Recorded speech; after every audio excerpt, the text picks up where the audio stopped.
اسلام آباد میں امریکی سفارت خانے نے وزیر اعظم عمران خان کے خلاف ٹویٹ شیئر کرنے پر معذرت کر لی ہے۔ علاقائی امن و استحکام کے لیے پاکستان اور ایران مشترکہ کوششیں کریں گے۔ بحرین کے شہزادے خلیفہ بن سلمان 84 سال کی عمر میں وفات پا گئے۔ شہباز شریف اور حمزہ شہباز پر منی لانڈرنگ کیس میں فرد جرم عائد ہو گیا۔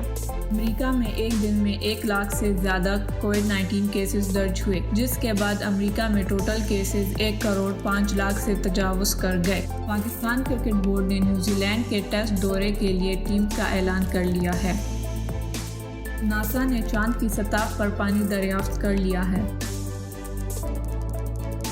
کمپٹیشن کمیشن آف پاکستان نے چینی کی قیمتوں میں ہیر پھیر کرنے والے 84 شوگر ملوں اور پاکستان شوگر ملز ایسوسی ایشن کو نوٹس جاری کر دیے۔ پاکستان کے بڑے شہروں میں آلودگی کی سطح میں دن بدن اضافہ ہو رہا ہے۔